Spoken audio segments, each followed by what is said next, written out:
श्री विनोद बयाना। Number 84। अध्यक्ष महोदय, माननीय सदस्य ने हांसी तोशाम सड़क के चौड़ीकरण और मजबूतीकरण के बारे में पूछा है। हाँ श्रीमान जी, और सरकार ने 2277.33 लाख रुपए की प्रशासनिक मंजूरी दे दी है और उसको हम 15 दिन के अंदर इसमें टेंडर करके इसको शुरू करवा देंगे। माननीय अध्यक्ष महोदय जी, मैं आपके माध्यम से माननीय मंत्री जी का धन्यवाद करता हूं कि उन्होंने टेंडर लगाने की जो घोषणा की है। धन्यवाद। चौधरी आफ्ताब अहमद। अध्यक्ष महोदय, प्रश्न संख्या 85। अध्यक्ष महोदय, जवाब सदन पटल पर रख दिया गया है।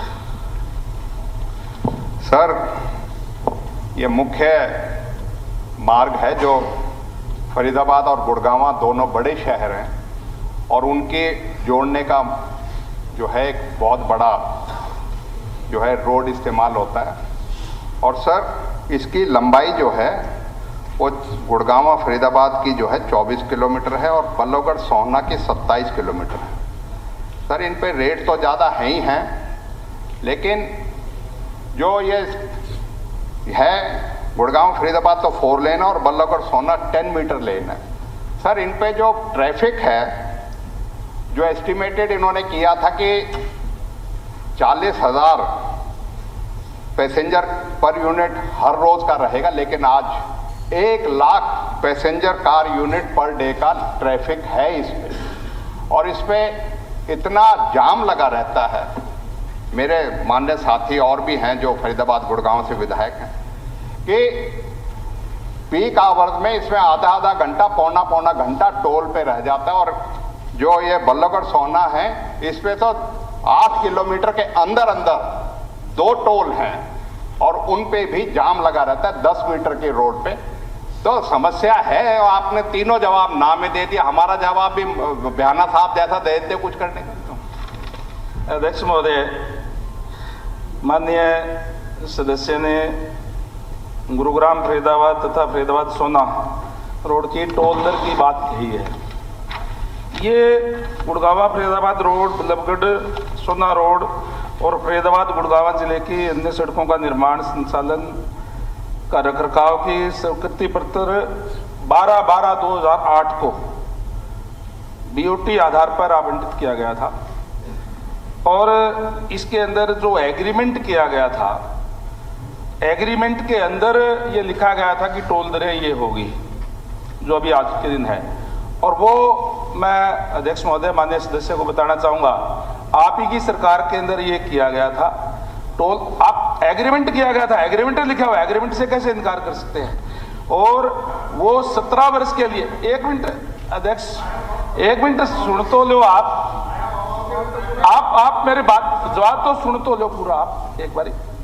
ये जो है 2008 में आवंटित किया गया था, 7/12/2009 को ये शुरू हुई थी रोड।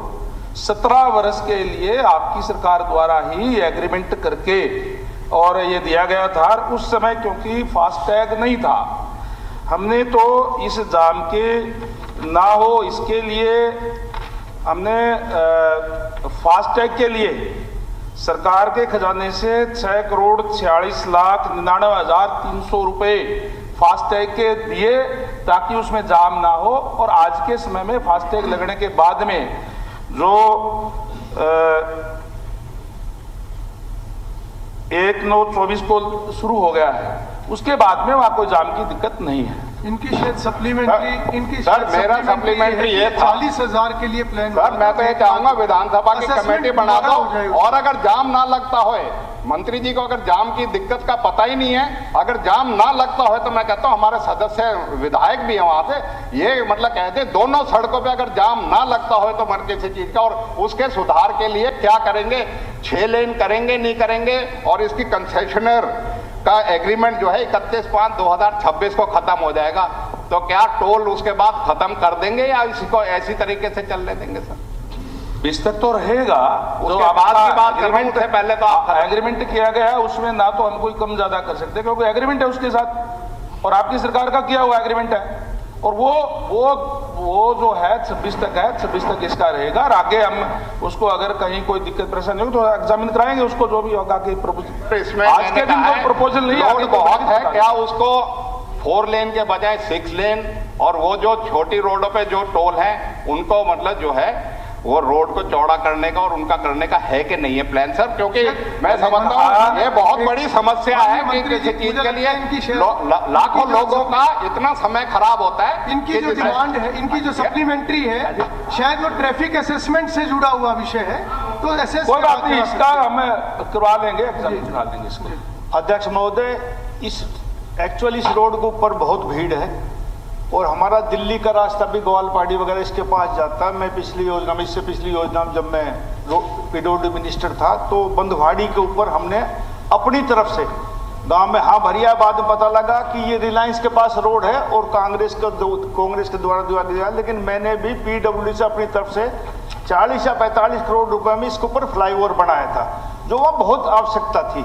लेकिन ये ठीक है कि इनका पर्सन ठीक है कि वहाँ बहुत ज़्यादा जाम रहता है और कोशिश होनी चाहिए कि वहाँ कम से कम हो। लेकिन मैं भी कह सकता हूँ सरकार की तरफ से कि 26 के बाद यहाँ नहीं बढ़ना चाहिए, और सरकार की तरफ से भी एश्योरेंस हम देते हैं कि अब इसको टोल को नहीं बढ़ाएंगे। दूसरा सवाल है सोना बल्लभगढ़ रोड का, वो एक्चुअली बहुत छोटी रोड है और वहाँ जो टोल का वो बना रखा है वो 2 लाइन का है। उसमें जो गाँव वाले निकलते हैं वो कई बार झगड़ा करते रहते हैं कि हमारा टोल माफ है, हमारा टोल माफ। आधा घंटा तो एक गाड़ी वाला लगा देता है, वहां सही बात है 2-2 किलोमीटर का जाम लगता है, उसके ऊपर हमें समाधान की दृष्टि से देखना चाहिए। एक टोल पे तो इमरजेंसी लेन भी नहीं है, एम्बुलेंस तक भी फंस जाती है। नहीं, एक मतलब एक पे तो बनी है अभी, लेकिन एक पे तो टोल पे मतलब इमरजेंसी लेन भी नहीं है, एम्बुलेंस ही फंसी रहती है। सर ये सही है जी, हम इस पर बिल्कुल ध्यान देंगे और पीडब्ल्यूडी से कह के, चाहे वो रिलायंस वालों के पास ही वो भी कॉन्टेक्ट है, तो इस पर हम एक अलग से लाइन इमरजेंसी की जरूर बनवाएंगे। ठीक ठीक। श्री शीशपाल खेरवाल। नहीं बस शीश पर्सन संख्या 86 हो गया, काफी डिटेल आ गई। और माननीय स्पीकर साहब, हमारे साथी ने पूछा है कि 2023-24 में वो अलग से टेकअप करो, आप अलग से रामकरण जी स्वीकृत करो की संख्या कितनी। मैं बताना चाहूँगा सर, 2023-24 से पहले भी जो पुरानी कंस्ट्रक्शन चली हुई थी उसकी भी हमने आखिरी किस्त भेज थी और वो 3391 घरों की थी। और अभी अगर मैं बात करूं 2023-24 की, सर इसमें हम लोगों ने PMYA के तहत 1240 जो घर हैं वो अप्रूव किए और उनकी पहली किस्त भी चली गई है। एक बात थी। दूसरी बात ये है कि भाई जिलेवार घरों की संख्या कितनी है। सर मैं एक निवेदन करना चाहूँगा, हमारी सरकार ने वो किया जो पहले कभी सोचा नहीं गया।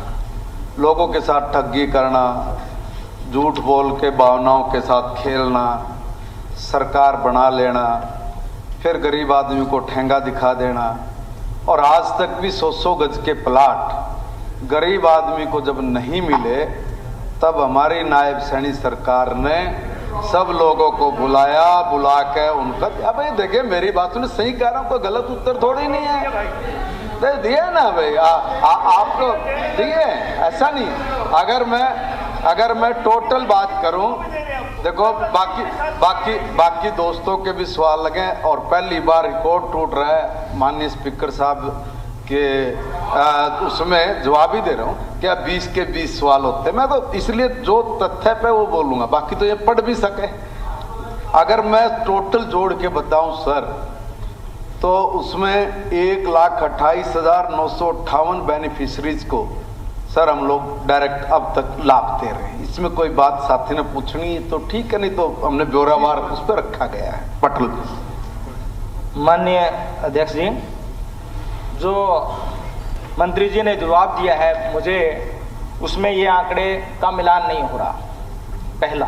दूसरा कि जो सरकार कह रही है कि हमने गरीब आदमियों को मकान देकर हम उनको छत देने का काम कर रहे हैं और प्लाट देने का काम किया, तो मैं आपको ये बताना चाहूँगा और आप भी मुझे कृपया करके बताइए कि जो मकान है, आपने तो कहा था कि 2022 तक सबको छत मिल जाएगी, वो नहीं मिली। जो आपने आंकड़े दिए हैं, मेरे पास आंकड़े दिए हैं, मैं आपको बताना चाहूँगा कि वो 2023-24 के लिए आपने 1240 घरों की स्वीकृति दी है और 24-25 के लिए 2445 की। सर मैं आपसे पूछना चाहता हूँ, क्या 2240 घर अगर पूरे हरियाणा में 6600 से ज़्यादा गांव हैं, 5-6 गांव के पीछे एक घर आता है, कैसे गरीब आदमी को घर मिलेगा?